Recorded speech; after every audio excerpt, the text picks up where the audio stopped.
Bonjour à toutes et à tous. Bonjour Gilles Gansman. Bonjour Valérie. Très bonne année. Très bonne année à tous nos auditeurs. Merci d'être avec nous, d'être fidèles à Sud Radio. On espère que cette année, sera porteuse de joie, de bonheur. Optimiste. Voilà, j'ai un copain qui m'a envoyé 22 v'là le bonheur. Donc on espère que ce sera ça. Bonjour Charlotte Gassiot. Bonjour. Bonne année à vous également. Merci d'être avec nous ce matin. On va parler de Sam avec vous. Alors Sam, ce n'est pas vous, mais vous êtes l'un des personnages très importants dans cette 6e saison. Je dis pas de bêtises, c'est la 6e. Beaucoup de plaisir, nous, à la regarder. Moi, j'ai regardé ce week-end. C'est en accès libre sur Salto, donc tout le monde peut y accéder avant ce soir. Et on va reparler de ce rôle et cette série qui cartonne, évidemment, avec Fred Testo, Natasha Lindinger. On dit quoi, Lindinger? Ouais, Lindinger, je sais jamais. Et puis on retrouve une Chantal là-dessous absolument incroyable. La méchante de l'histoire. Alors Gilles, vous avez une question du jour? Oui, on a une question du jour. Que vous avez perdue. Mais ne racontez pas tout. Je vais la retrouver rapidement. Je l'ai. C'est êtes-vous déjà saturé par les débats politiques? Oui. Eh ben voilà, parce que c'est vrai qu'à peine démarré, on est déjà dans la présidentielle, les débats. Enfin, après, moi je trouve qu'il n'y a pas de débat politique. En fait, il n'y a que des invectives, des gens qui ont des opinions, mais il n'y a plus des gens qui discutent de leur opinion. Mais bon, pour l'instant, vous nous dites oui à 69% et non à 31%, et vous êtes très nombreux à voter sur cette question. Donc continuez à réagir et allez sur le site Twitter de Sud Radio. Oui. Donc voilà. Gassiot, la fille de encore une. Tous ces gens qui se reproduisent, c'est terrible. Incroyable. Bah oui, mais bon, vous avez choisi ce métier en ayant des parents, votre maman. Ça vous agace quand on vous parle de vos parents ou pas? Michel Bernier ou vous en même temps, c'est mes parents. Les gens les connaissent, donc ils ont envie de m'en parler. Ça fait partie de ma vie. Ça fait partie de votre vie. Voilà, moi j'aime mes parents, je suis fière d'eux. Et vous avez votre carrière, vous avez j'ai également ma carrière. Absolument, vous avez votre carrière. C'est bizarre comme réaction. Mais c'est c'est Twitter aussi. Les gens sont très énervés sur ce réseau, non? Et puis c'est un métier où peut-être, on peut, quand on est enfant de comédien, comme quand on est enfant d'avocat, peut-être accéder plus facilement. Mais après, il faut réussir et continuer comme partout. Donc, on vous a vu aux côtés de Charlotte de Turckheim dans le film Mince alors, la suite, qui est sortie. Allez-y, c'est toujours au cinéma. Oui, et puis c'est Audrey tous les jours dans Demain nous appartient. Avec tous ses enfants. Voilà. Et puis vous avez toujours des Et puis ce soir, donc, on va vous retrouver dans Sam. C'est vous qui impulsez cette nouvelle saison et les différentes orientations qui vont être prises. Gilles, on passe au zapping. Allez. Sud Radio 10h midi média, l'instant zapping. Valérie, ça y est, c'est la rentrée. Et oui, c'est la rentrée aussi pour vos enfants, Charlotte, avec une nouvelle matière qui est enseignée, l'autotest. Je ne sais pas si vous auriez 10 sur 10 avec les nouvelles règles, mais il va falloir bien savoir maîtriser les couvillons. À partir d'aujourd'hui, si un cas positif est détecté dans une classe de primaire, tous les élèves doivent se faire tester. Si son test est négatif, l'enfant peut revenir à l'école. Il devra ensuite réaliser un autotest distribué gratuitement en pharmacie à J+2 et J+4. Un nouveau protocole qui divise les parents. Moi, je trouve que c'est quand même traumatisant pour les enfants. Un enfant qui subit à chaque fois des tests, hérotests derrière, c'était vraiment l'enfant qui subit, quoi. C'est mieux plutôt que de les avoir avec moi pendant une semaine pendant que je travaille. Ces parents d'élèves devront attester par écrit que les tests ont bien été réalisés et qu'ils sont négatifs. Alors ça, l'attestation sur l'honneur, oui, j'ai testé mon fils. Vous allez le faire? Si besoin, peut-être falloir le faire. Faudra poser peut-être avec le test négatif et le journal du jour pour montrer que ça a été fait. Plus qu'une attestation sur l'honneur encore. Une année comme jamais. Une année comme jamais. La polémique enfle depuis que Monsieur Gims a appelé sur les réseaux sociaux à ne pas lui souhaiter la bonne année car il était musulman et aller jusqu'à reprocher aux Mustapha et Bakary d'avoir des sapins. Mais avec les bonnes années, nouvel an, laissez-moi avec ça, pardon. Vous savez bien que je ne suis pas dans ça, je n'ai jamais répondu à ça. Mais vous continuez à m'envoyer des bonnes années. En plus, les musulmans, là, on a la même conviction. Arrêtez avec ça. C'est des musulmans, la plupart, qui m'envoient ça. Les frères, on ne fête pas ça. Est-ce que les compagnons, ils ont fêté le nouvel an? Abou Bakr Siddiq, à Omar. Donc ça fait pas partie de nos convictions, les musulmans. Venez, on se concentre un petit peu sur nos trucs à nous. Noël, etc., on respecte. Ce ne sont pas nos fêtes. Donc quand je vois des grands sapins chez des Mustapha, des Bakary, etc., je vois qu'on n'est pas concentré à la maison là-bas. Alors ça a été un tombereau c'était très surprenant, s'y attendait pas. Ouais, et puis il y a eu beaucoup de réactions, et puis certains ont quand même lui ont quand même reproché cette espèce de rigueur sur le bonne année et le nouvel an, alors qu'il pose avec des femmes nues, sa femme en l'occurrence très dénudée, avec des cigares, de l'alcool, etc. Donc c'est voilà, et cette casquette Chanel, je ne sais pas si vous l'avez vue, une casquette Chanel à plumes, donc voilà, est-ce que c'est bien on a tous nos contradictions. Voilà, mais enfin là, c'en est une un peu importante. Quand on se veut religieux, on va jusqu'au bout. Bing. Allez. Valérie Charlotte, nous sommes en 2022 et cette année, oh là là, c'était pas simple de faire la fête à la Saint-Sylvestre, comme ce reporter de BFM qui a observé une soirée de la Saint-Sylvestre où il dansait assis. Comment faire la fête quand il y a le Covid et qu'on est pratiquement une centaine de personnes dans la salle? Hop, vous avez d'un côté les invités qui sont là assis, ils restent à leur place et ils dansent à leur place. Ils n'ont pas le droit de bouger. Ils doivent, regardez, le monsieur au fond là-bas, il saute avec sa serviette, il saute mais il est à sa place, il n'a pas le droit de venir sur la piste de danse. Comment ça se passe un réveillon dans ces conditions? Ah, c'est pas génial, mais c'est le feu quand même, parce qu'on est là pour s'éclater. Bonne année à tous. C'est vrai qu'il n'y a pas les images sont hallucinantes. Ils mettent sur place. Et c'est vrai que c'est un Madison, là, donc peut-être il faut des chaises qui roulent, peut-être, éventuellement. Et comment c'est chez les Gaccio, c'est cotillon et On est très calme, surtout depuis qu'on a 2 enfants. On est couché avant minuit et puis on a bu du champagne avant et voilà. Rien, pas de fiesta, rien du tout. Non, on n'est pas très fiesta, nous. Et le Père Noël est passé, évidemment. Évidemment, le Père Noël est passé, évidemment. Le drapeau européen sous l'Arc de Triomphe fait polémique. Pourtant, il y a 20 ans, seulement 20 ans, tout le monde célébrait l'Europe et sa nouvelle monnaie. JT du 1er janvier 2002 de David Pujadas sur France 2.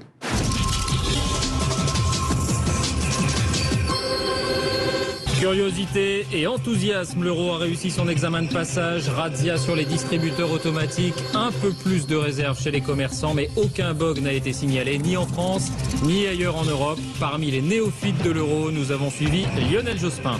Et avant toute chose, très bonne année 2002. Toute la rédaction de France 2 s'associe à moi pour vous souhaiter bonheur et santé. Vous aviez été chercher des billets au distributeur ou pas du tout? Ce qui est grave, c'est que je me souviens du passage à l'euro. Vous êtes vieille. C'est ça, maintenant je vieillis, parce que les trucs d'il y a 20 ans, je m'en souviens. Ça, c'est terrible. Moi, 2002, c'est l'année où j'ai rencontré mon amour, surtout. Donc, je me souviens plus de ça que de l'euro. Voilà, ça c'est une bonne réponse. C'est la phrase qui sera le plus prononcée aujourd'hui. Vous la connaissez, Valérie? Bonne année. Ah oui, bonne année, bonne année, bonne année. Mais ce n'est pas les vœux des politiques, moi, que j'ai retenus, mais ceux, et là, je suis fan, Valérie, d'Ariel Dombal. Happy New Year. Paris in the fall, I love Paris in the winter. I love Paris all year long. Feliz Año Nuevo, Happy New Year. Bonne année 2022. Ça sonne déjà mieux. Play, we have joy and lights and fun and dance and sing and love, love, love. C'est un concept. C'est très bien. Vous n'avez pas pris Soda Phila Turner? Non, je ne les ai pas vus. Je vous les conseille. Je vais peut-être vous les mettre absolument. demain. Stéphane nous dit les oreilles saignent. Oui, je suis d'accord avec vous, ça sonnait un peu bizarre. Oui. Mais Ariel Dombal, c'est un personnage. Voilà, on l'adore. C'est un personnage. Vous, la chanson, non, ça vous a jamais tenté? Si, moi j'ai essayé d'être chanteuse d'abord. Oui, c'est vrai. Personne n'a voulu, donc je ferai cette comédienne. Mais peut-être que vous aurez un jour une comédie musicale. Le rêve de ma vie, une comédie musicale, clairement. Génial. Génial. Peut-être qu'on vous retrouvera. Donc ce soir, en tout cas, c'est sûr, on va vous retrouver. Ce soir, je chante pas. Vous ne chantez pas dans Sam, épisode 1 et 2 à 21h05. Donc c'est une nouvelle saison post-Covid. Oui. Non, on n'en parle pas. Non, vous n'en parlez pas, mais j'ai lu un article dans lequel la scénariste disait qu'en fait l'idée de délocaliser à la campagne lui était venue pendant le Covid. D'accord. Ouais, vous ne saviez pas? Non, vous ne saviez pas. Bon. Non, ce que je savais, c'est que Sam, c'est une adaptation d'une série danoise qui s'appelle Rita.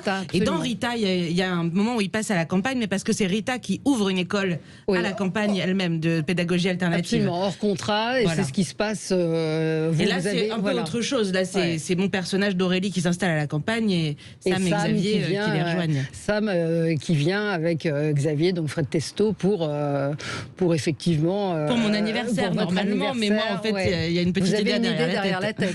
Et je vous propose, Valérie, d'écouter la bande-annonce de Sam qui arrive à la campagne, et vous allez voir que tout est différent de la ville. Mon école se doit d'accueillir le remarquable professeur de français que vous êtes. Bonjour. Est-ce que quelqu'un peut me dire où on en est du programme? Vous levez la main comme ça tout le temps pour répondre? D'accord. Ah putain, je hais la campagne. Moi, le vent dans les feuilles, je m'en cogne. À quel moment tu t'es dit que j'aurais envie de m'enterrer dans ce trou? Tu sais quoi, tu me saoules en fait. J'arrête les études et je commence à bosser à la ferme. Il s'agit juste de pas t'enfermer à 16 piges dans une étape. Tu vas te balader la queue à ta l'air toute la journée? J'ai pas de mots pour décrire votre attitude. Bah dites rien. Le seul beau mec du coin n'aime que sa moto. T'es prête à emménager? Je t'emmène. Voilà, on retrouve évidemment Sam toujours aussi peu politiquement correct. Oui. Vous savez quoi, en regardant le truc, ça m'a choqué parce qu'elle fumait. Et oui, on n'a plus l'habitude. Quand on voit un personnage qui fume, on se dit mais c'est pas bien et tout ça. Mais elle est très très cash. Et donc vous, votre personnage dans la nature, vous avez décidé de quitter la ville et on va vous retrouver tout au long de cette saison. Donc voilà. Maintenant un des nouveaux décors principaux, c'est ma maison de campagne avec Thomas, l'amoureux d'Aurélie, interprété par Alexandre Bierry. Et voilà, on a pris une maison à la campagne, on fait de la permaculture, on est écolo à mort. Super écolo à mort. Toilettes sèches. Les toilettes sont super loin. Toilettes sèches super loin derrière la serre. Et surtout pas d'enfants parce que ça consomme 6 je sais kilos, plus combien de CO2 ça pollue. Voilà, les enfants ça pollue et on veut pas d'enfants. Et nous, notre vie, c'est faire pousser des légumes et avoir des poules et des chats et voilà. Mais c'est assez, c'est un scénario, en tout cas des dialogues qui sont très piquants, très vifs. On s'ennuie pas une minute. Moi, j'ai enquillé les épisodes comme ça avec une Chantal là-dessous qu'on découvre très étonnante dans un rôle un petit peu à contre-courant. Oui, on dirait que d'école. Quelqu'un de très rigide, alors que c'est tellement pas elle, je pense, dans la vie. Et puis Thierry Neuvik, le beau Thierry Neuvik, qui fait pour une fois n'est pas flic. Il est le maire du village. Le maire du village, hyper sexy sur sa moto. Voilà. Très investi. Voilà. Et comment vous choisissez ou comment vous acceptez les rôles qu'on vous propose? Vous êtes, Gilles l'a évoqué tout à l'heure, dans Demain nous appartient. Ça vient, vous faites des castings, comment ça se passe? Alors pour Demain nous appartient, j'ai eu la chance de pas avoir de casting parce que donc je suis dans Sam depuis 6 ans et que TF1 me connaît et avait envie que je rejoigne l'aventure Demain nous appartient. Donc j'ai eu cette chance de pas avoir à passer de casting pour ce rôle-là, mais pour le rôle d'Aurélie il y a 6 ans, c'était un casting, bien sûr. Et comment on arrive dans Demain nous appartient où tout le monde se connaît, tout le monde a ses habitudes? Ça doit être dur quand même, non? Pas tant parce que on m'avait dit tu verras Demain nous appartient, c'est une grande famille et il y a vraiment de ça. On a été accueillis vraiment à bras ouverts et puis la chance quelque part qu'on a eue, je dis on parce que moi j'arrive avec 4 enfants dans la série, c'est qu'on est une toute nouvelle famille. Les autres nouveaux personnages qui sont arrivés cet été sont tous liés plus ou moins les uns aux autres à des anciens. Nous on est tout neufs. Donc on a beaucoup tourné entre nous, on a créé d'abord notre complicité à nous. Il n'y avait pas d'interaction avec les autres. Il y avait très peu d'interaction avec les autres au début et quand ça s'est fait en douceur et de façon très gentille, vraiment. Et c'est pas bas de gamme de tourner dans une sitcom ou dans une série comme ça? Un peu moins maintenant, je trouve. J'ai l'impression que ça s'est un peu démocratisé la quotidienne. C'est devenu un peu plus qualitatif, je pense aussi qu'à une certaine époque. Ouais. Et moi, je suis toujours assez surprise et contente de ce qui arrive à nos personnages pour l'instant. Ça fait 6 mois que je suis dans la série, donc c'est encore tout neuf. Mais en tout cas, moi, je suis heureuse pour l'instant là-bas. J'adore ce qu'on me propose à jouer. Donc, et donc vous descendez à 7 Là, tout à l'heure. Ah, vous allez à 7 Je vais à 7 tout à l'heure parce que je tourne demain. Et c'est des séquences de combien de jours que vous faites? Ça dépend. Là, je tourne que mardi. La semaine d'après, je tourne 2 jours. Après, je pars une semaine. Enfin, voilà, ça dépend un peu de ce qu'il y a à jouer. Question inévitable et qu'on vous pose sûrement à chaque fois. Est-ce que le regard a changé sur les comédiennes qui ne sont pas dans les canons conformes, c'est-à-dire minces je sais pas si l'image a changé dans la tête des gens. En tout cas, je travaille. Oui, donc vous ça, travaillez. C'est une bonne nouvelle. Donc, ça veut dire que ça a changé. changé parce peut-être que ça a changé. Ouais. Enfin, quand on parle de diversité, encore une fois, on parle assez peu des gens gros. Vous le dites vous-même. Hein, vous dites moi je suis grosse, je l'assume comme ça. Et c'est vrai qu'on en parle et on en voit assez peu. Mais parce que c'est une discrimination un peu invisible, mine de rien. Parce que quand vous subissez du racisme, vous vous doutez que c'est du racisme, que c'est possible, alors que quand vous subissez de la grossophobie, vous n'êtes pas sûr que c'est ça. Ça peut être beaucoup d'autres choses. D'ailleurs, c'est pas forcément défini toujours. Dans le travail, dans le code du travail, il y a quelque chose sur l'apparence physique. On ne doit pas discriminer à l'apparence physique, mais ça peut être autant des tatouages sur le visage que le poids de quelqu'un finalement. Ou de la barbe. Ou de la barbe, par exemple. Mais ça a quand même changé. Enfin, en tout cas, moi, je travaille. Et puis, il y a d'autres comédiennes grosses qui travaillent, d'autres comédiens gros. Peut-être vous savez pas des rôles qui vous ont échappé parce que vous étiez grosse. Oui, mais moi, j'ai jamais été. Mais comme j'ai jamais été mince, il n'y a pas eu. Ouais, mais on peut plus la prendre celle-là pour jouer ce rôle-là. Maintenant qu'elle a un gros cul, donc comme ça, j'ai toujours été comme ça. Je pense pas qu'il y ait tant de rôles qui me soient passés sous le nez à cause de mon physique. Juste, on pensera pas à moi parce que je suis pas le type de comédienne qu'il faut pour ce rôle-là. Pour ce rôle-là. S'il y a des rôles qui me passent sous le nez, c'est juste parce que ça arrive, quoi. Mais là, c'est vrai que alors Stéphane dit, c'est que son talent est énorme, peu importe l'apparence. C'est très gentil, Stéphane. S'il l'a fait et il répondait à la personne qui disait fille 2, bah oui, il y a eu des dynasties de comédiens comme les Brasseurs. Oui, Alexandre Brasseur qui est dans Demain nous appartient, qui est un collègue. Nous appartient, absolument. Donc voilà, mais c'est vrai que le rôle, c'est un rôle de comédienne et on vous prend pas pour ça. Alors que dans le film de Charlotte de Turckheim, là, le propos est totalement différent. Mais comme c'est le propos, il y a quelque chose d'assez normal. Et puis, en plus, Charlotte a eu je crois, a écrit le rôle un peu en m'ayant derrière la tête. Donc, c'est sûr que c'était très flatteur pour moi d'avoir ça. Et en plus, j'ai adoré le rôle quand j'ai lu le scénario. Et par exemple, dans Sam, vous n'avez pas de scène d'amour avec votre copain. Vous avez pas on nous entend à un moment quand même. On vous entend, c'est vrai. Est-ce que ça veut dire que ça vous poserait des problèmes de vous mettre à nu ou d'avoir des scènes... Si c'est justifié, pourquoi pas? Mais je parle par rapport à votre corps. Hein. Oui. Si c'est justifié, pourquoi pas? Si c'est juste pour voir du gras parce que ça fait un peu voyeur, non. Mais pourquoi pas? Moi, je suis pas fermée à cette idée. Je suis bien dans ma peau. Donc, voilà. Les saisons vont continuer de Sam, de ce que vous en savez. On espère. Ça dépendra du succès, évidemment, parce que c'est super de regarder sur Salto, mais c'est bien mieux de regarder sur TF1. Bien sûr, pour nous, faut que ça fasse de l'audience. Et puis. Voilà, faut que les gens soient au rendez-vous. Je sais qu'il y a des choses déjà un peu en écriture pour si jamais on continuait. Et puis si ça s'arrête sur une super belle saison. Je crois que c'est vraiment une de mes préférées. Moi aussi, je pense que ça devrait bien marcher. Si ça s'arrête comme ça, on s'arrête sur quelque chose de très beau. Et puis ça continue, tant mieux. Est-ce que quand vous voyez, par exemple, je change de sujet, un de nos auditeurs avait remarqué que vous appelez Gassio. Est-ce que quand votre papa prend des positions sur les gilets jaunes et parfois anti-vaccins et parfois, on va dire, complotiste, c'est c'est votre père. Ne pose pas cette question, m'écrit-il. Voilà. Non, mais par rapport aux positions de votre père sur le vaccin, sur les gilets jaunes et tout ça, est-ce que ça vous met à mal ou pas, ou vous en discutez avec lui, ou vous le comprenez J'en discute assez peu avec lui, et puis je vois passer ses tweets, puis quand je trouve que c'est intelligent et drôle, je like, et puis quand je trouve que ça l'est pas tant que ça, non, voilà. Et ça vous dérange pas? C'est ses opinions à lui, moi ça impacte pas ma vie, ce qu'il décide de faire de la sienne. Ouais. Voilà. Bonne réponse. Bonne réponse. Non, mais ça pouvait être parfois qu'on a le même mais nom. j'ai pas envie de me fâcher avec mon père parce qu'il a pas envie de se faire vacciner. Je vois pas l'intérêt de me fâcher avec lui pour ça. Donc c'est sa vie, il en fait bien ce qu'il veut. Il vient de le choper, donc il va avoir un petit pass sanitaire pendant 6 mois là. Voilà, il va enfin pouvoir ressortir. Incroyable. Et vous dites quoi? Qu'il l'a cherché? Non, du tout. Non. Personne l'a cherché ce truc-là. Il y a assez de gens qui le chopent. Mon fils, il va pas à l'école parce que sa maîtresse, elle l'a chopé, elle l'a pas cherché. Enfin, s'ils sont pas vaccinés, on peut dire. C'était par rapport à ça, c'est ce que vous voulez dire. Il l'a chopé par quelqu'un qui était vacciné, donc. Voilà.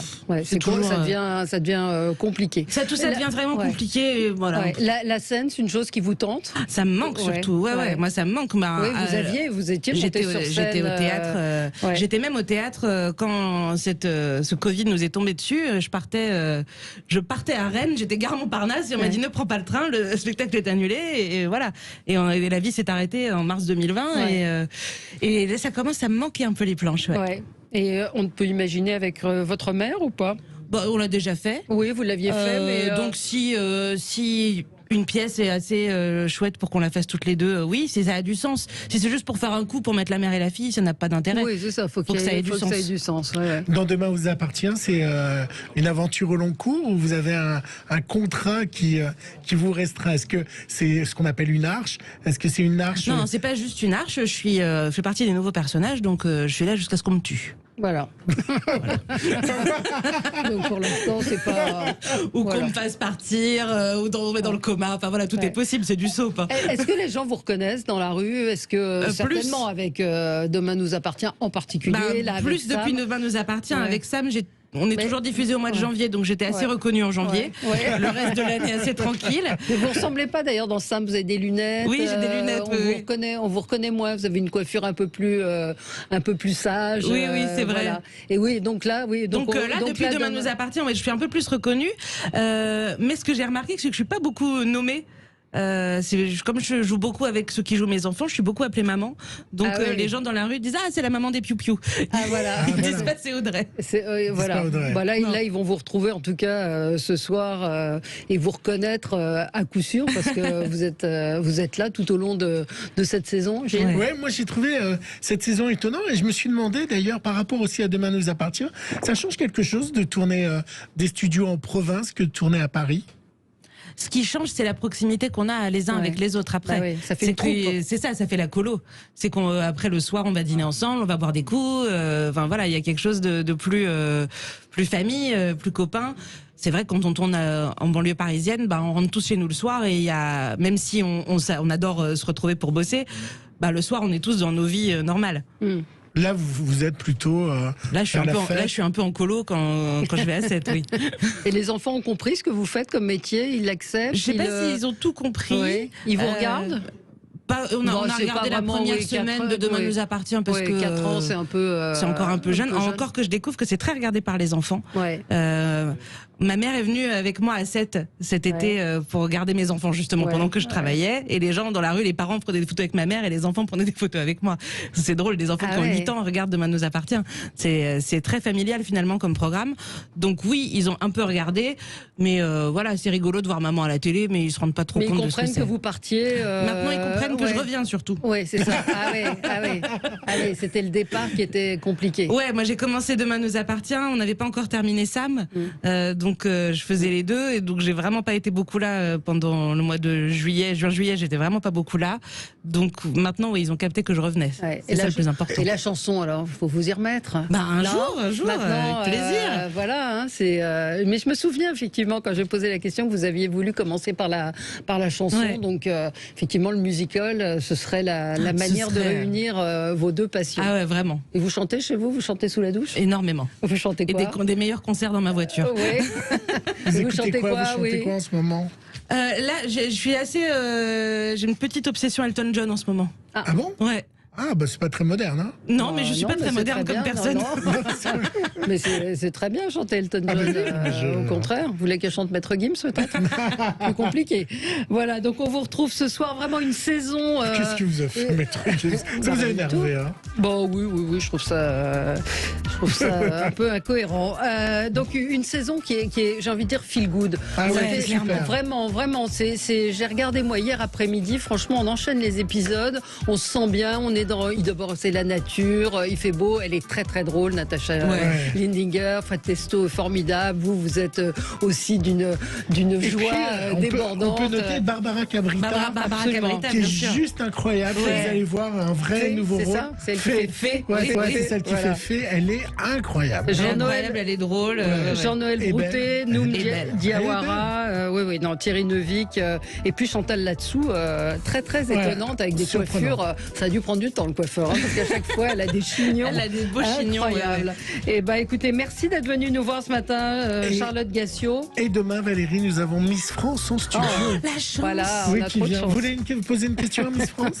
Non, mais juste j'adore Miss France. C'est vrai. J'adore les Miss France. Elle est bien. Elle est très jolie. Elle est très bien. On a Diane qui vient demain. Diane, oui, bien sûr. En studio. En studio, la chance. Merci. Et puis le film de Charlotte de Turckheim qui est toujours à l'affiche. Allez-y là aussi si vous voulez passer un bon moment. Mince alors, vous pouvez retourner au cinéma. N'hésitez pas, on passe un bon moment. Merci à vous et on se retrouve dans un instant. J'ai voulu faire très peu anxiogène ce matin. On va parler ménage. Vous faites le ménage chez vous? Ah oui. Oui, voilà. Eh ben, il y a un garçon qui cartonne sur les réseaux sociaux, qui a plus de 100 000 abonnés, qui a changé de métier pendant le Covid. Et j'ai trouvé ça très rigolo. Il publie Ménagez-vous, le programme motivant pour un ménage simple, efficace et naturel. Ah ben ça m'intéresse. C'est tout de suite.